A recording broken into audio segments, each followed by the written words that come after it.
지금 7, 8강을 이렇게 선생님이 온라인으로 한번 설명을 할 건데, 이제 여러분들이 들으시고, 듣고 문제를 풀다가 분명히 또 모르는 부분이 생길 거란 말이에요. 그런 부분은 한번 이 앞에 이제 개념 설명된 부분도 한번 읽어보시면 좋겠지만, 여러분들이 이제 풀던 거 잘 표시를 해가지고 다시 한번 수업 시간에 질문을 했으면 좋겠고요. 우리가 이제 원소랑 원자랑 이런 것들 좀 친해지느라고 시간을 많이 뺏었잖아요. 그래서 대신 이렇게 지금 영상으로 한번 보고는 있지만 정말 잘 봐주셔야 돼요. 선생님이 이거는 비교적 쉬우니까 이렇게 한다라고 했지만 그래도 이 부분도 되게 중요하니까 여러분 긴장 빡 하고 잘 들으셔야 됩니다. 네, 들어가겠습니다. 물질의 특성. 네.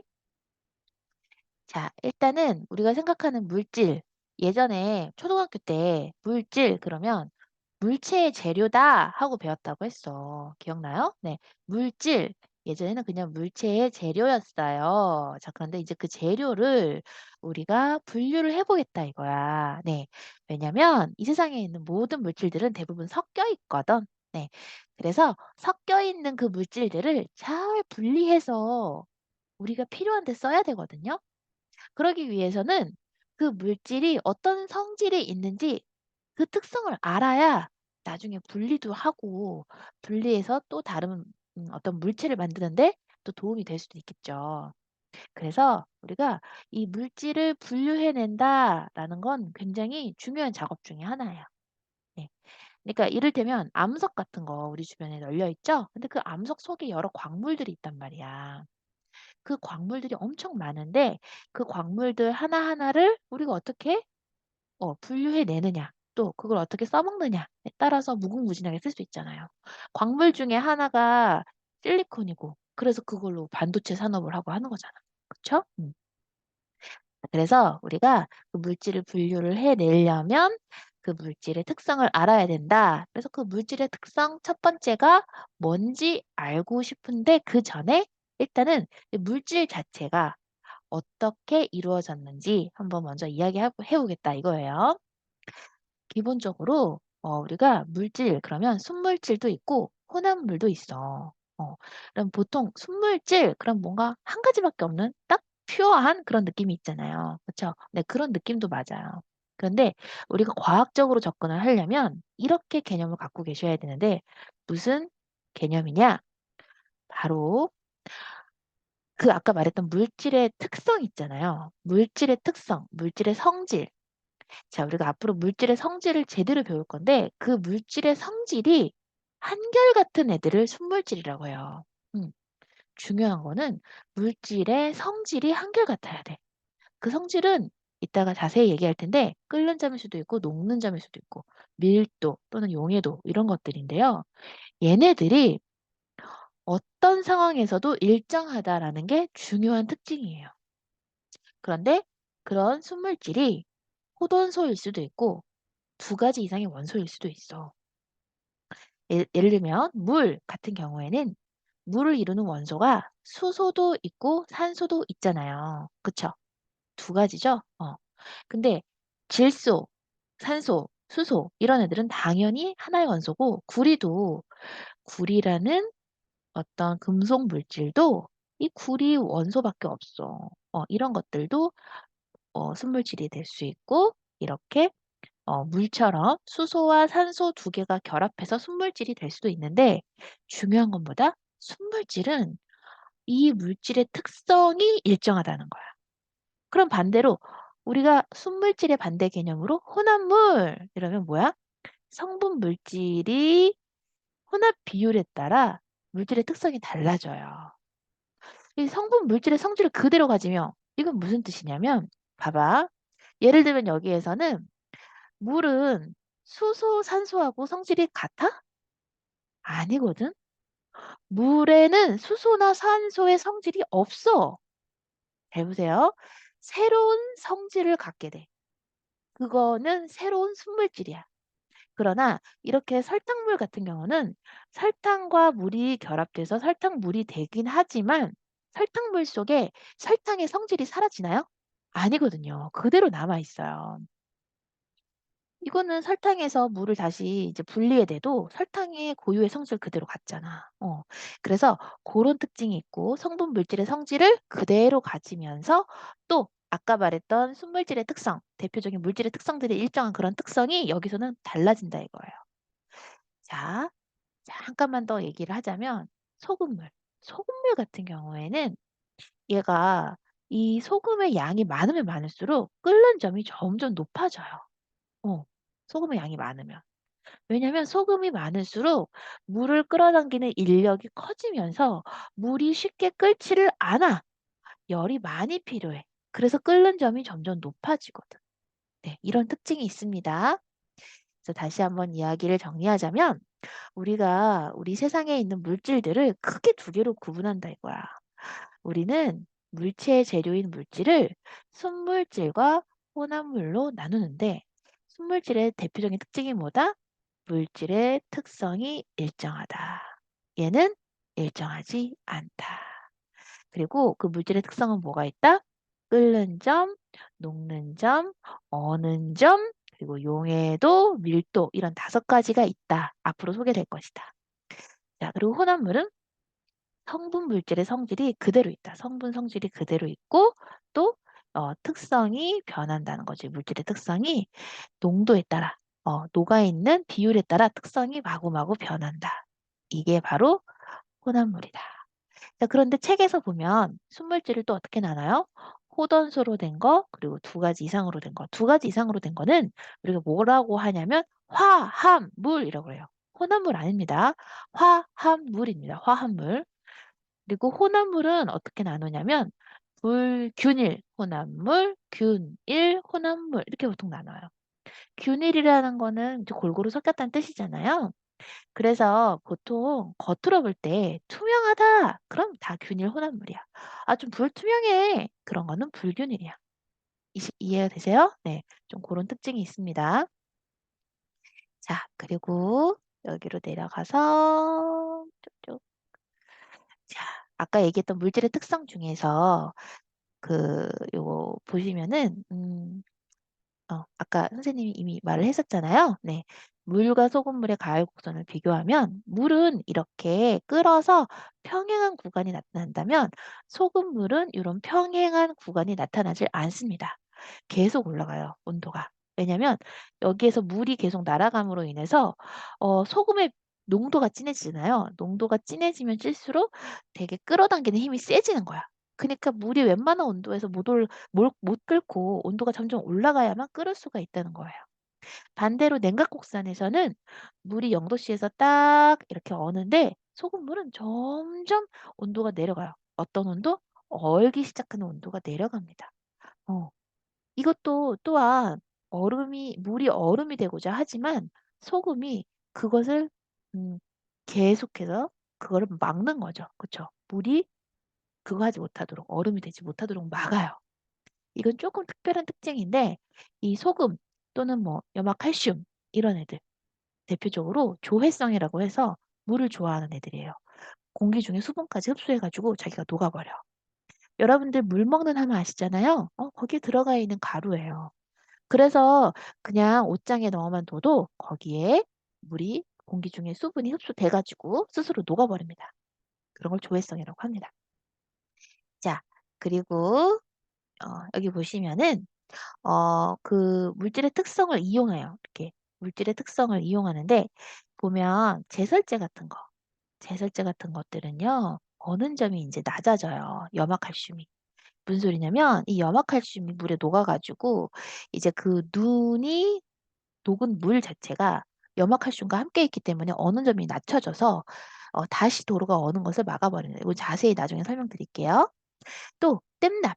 납과 주석을 섞어서 만든 뗏납은 일반적인 고체에 비해서 되게 녹는 점이 낮아. 녹는 점이 낮다. 상온과 아주 차이가 많이 안 난다는 얘기라 비슷하게 되게 쉽게 녹아버려요. 쉽게 녹기 때문에 이 뗏납을 쓰면 다른 고체와 고체를 연결할 때 이 뗏납이 쉽게 녹았다가 굳어서 연결이 잘 된다. 특히 회로 연결할 때 씁니다. 자, 퓨즈도 납과 주석을 섞어서 만든데 이거는 또요. 우리 집에 들어오는 가정의 전류를 차단하기 위한 어떤 그런 도구로 쓰는데요. 쉽게 녹아서 전류를 차단해. 그러면 전류가 더 이상 못 들어와. 근데 퓨즈가 녹거든요. 녹으면 길이 끊어지잖아요. 네, 그런 식으로 우리가 활용을 할 수 있다. 자, 자동차에 들어가는 워셔액이 있어요. 워셔액. 그 자동차 유리를 닦아줘야 되는데 그때 그냥 물을 쓰면 한겨울에 갱갱 얼어버리죠. 그래서 그런 것들을 겨울철에도 얼어붙지 않도록 어는 점을 낮춰가지고 쉽게 얼지 않도록 만든 거예요. 자, 그러면 이번에는 으로 넘어와서 자, 끓는 점에 대해서 조금만 더 자세히 이야기를 해보자. 액체가 끓어서 기체가 되는데 온도를 말해요. 그런데 얘가 물질마다 다르다고 했잖아. 자, 물질마다 다르다. 물질의 특성이다. 그럼 이건 뭐냐면 내가 이 물질이 뭔지 몰라. 근데 이 물질의 끓는 점을 조사해 봤더니 100도네? 반가워. 넌 물이구나. 라고 유출할 수 있답니다. 이런 거예요. 이 물질이 뭔지 모를 때 이 물질의 특성을 한번 조사해 보면 그 물질이 뭔지 알 수 있게 하는 것. 그것이 바로 물질의 특성이라는 거예요. 자, 그런데 여기 보시면 물과 에탄올 중에 누가 물이 훨씬 높은 온도에서 끓어요. 그 이유가 뭐다? 인력이 세기 때문이다. 그러나 같은 물이라면 언제 쉽게 끓어버린다? 양이 적을 때. 당연하죠? 양이 적을 때 시간에 비해서 빨리 끓어요. 양이 많으면 천천히 올라갑니다. 네, 이런 특징이 있다는 거예요. 그리고 또 이 액체가 끓어서 이제 기체가 되는 이 끓는 점이 사실 압력과 관련이 있다는 거예요. 압력.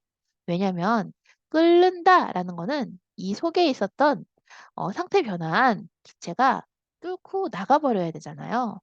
이 대기압을 이기고 나갈 수 있는 힘이 있다는 거예요. 끓는다는 건. 근데 압력이 갑자기 느닷없이 세졌어. 못 끓어요, 못 끓어. 오케이? 네. 끓지도 못하고 그냥 음, 그렇게 됩니다. but 외부 압력이 좀 반대로 감소한다. 그럼 쉽게 끓어. 너무 쉽게 끓어. 그래서 밥이 산 위에서 설 익어요. 왜 설 익는다? 산 위에는 대기압이 낮아. 그 낮은 대기압 때문에 이 물의 온도가 쉽게 올라가지 않는 거야. 그래서 밥이 설 익는다. 자, 그리고 녹는 점과 끓는 점도 어떻다? 물질의 특성이에요. 근데 물질의 종류에 따라 다른 거 확인하셨죠? 아시죠? 네. 그런 특징도 있고 또 하나 중요한 거 이거 딱 볼 때요. 여러분들이 그거 생각하셔야 된다. 이거 보실 때 가만히 그냥 보시지 말고 여기가 아무 표시가 안 돼 있는 경우들이 있어요. 문제에서. 그럼 여기에 이 구간은 지금 고체가 액체가 되는 거라고 했으니까 여기 고체네. 여기는 지금 일정하니까 고체, 액체 다 했네. 이렇게 적어 두실 줄 있어야 돼요. 하나밖에 없네. 액체. 여기 내려오지만 액체네. 이렇게. 이해되시죠? 네. 녹는 점과 어는 점은 양과 관계가 없고, 그쵸? 네. 자, 그리고, 자, 밀도 이야기를 한번 해보자면, 밀도는 뭐다? 물질의 질량을 부피로 나눈 거예요. 그러니까 어떤 단위 부피라고 하면 1세제곱센티미터 또는 1ml를 말하는데 그 조그만 단위 부피당 얼마나 몇 개의 그런 입자들이 들어가 있는지를 따져본 게 밀도라는 거죠. 그러니까 밀도는 한마디로 종류에 따라 다 다를 수밖에 없어. 입자의 개수, 입자의 어, 입자의 특징들이 가만히 보면 종류에 따라서 이렇게 또 다를 수밖에 없기 때문이다. 그리고 같은 물질이면 밀도는 양이 많건 적건 간에 일정하고요. 네, 이런 정도는 아시죠? 밀도 영향을 주는 요인.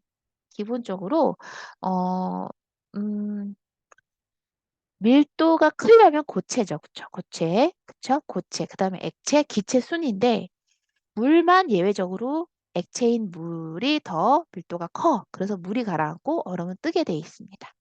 네. 그리고 만약에 온도가 높아져. 온도가 높아지면 부피가 증가해요. 샤를 법칙에 의해서. 그래서 밀도가 떨어집니다. 네, 그런 특징들. 자, 그리고 이 밀도라는 것, 혼합물의 밀도는 어떤 것이 있느냐? 바로 이렇게 물에다가 계란을 넣어보거나 소금물을 넣어볼 때. 소금물 같은 경우, 저렇게 밀도가 이제 처음에 물보다 가벼웠겠죠? 네. 그러면서 이제 그때 음, 상황 그때 이제 가벼워질 때 어떤 높이들을 보면서 밀도가 작다 크다를 확인할 수가 있다. 음, 잠깐만요.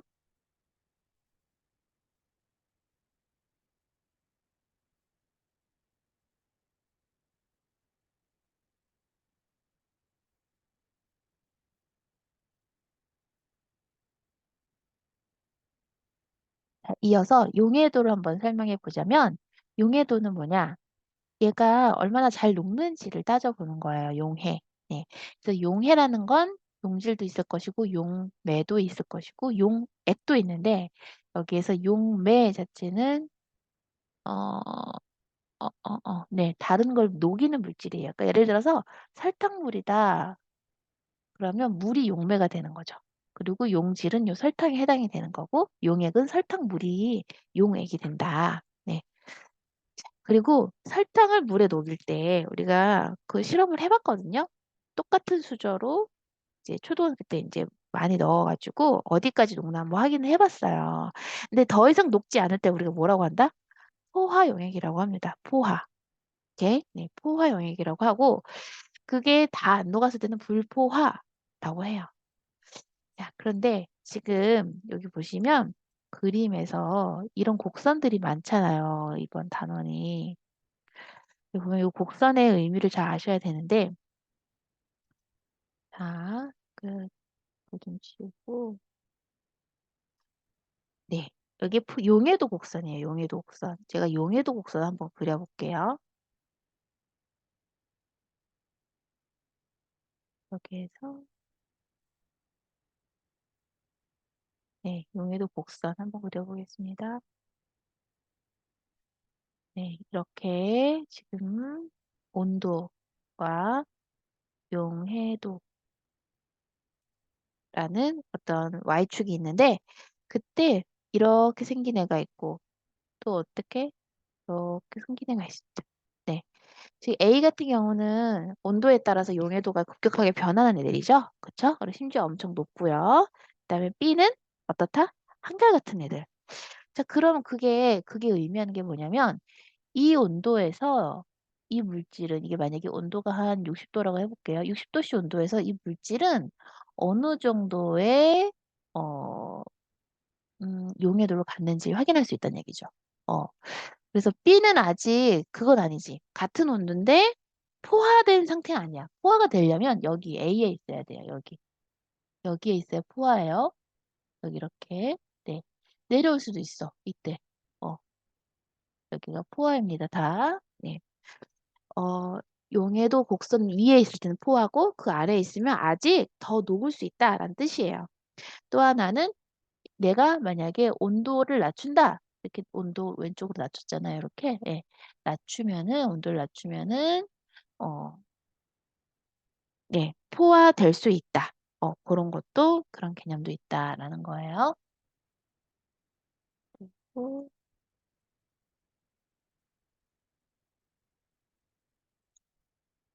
지금 살짝 겉핥기식으로 살짝 얘기했는데 이따 문제 풀면서 용해도 곡선을 더 많이 이야기해야 됩니다. 기체 용해도 재밌어요. 아까까지는 고체, 액체에 대한 거였는데 기체 용해도는 어떠냐면 압력이 낮을수록 용해도가 점점 감소를 합니다.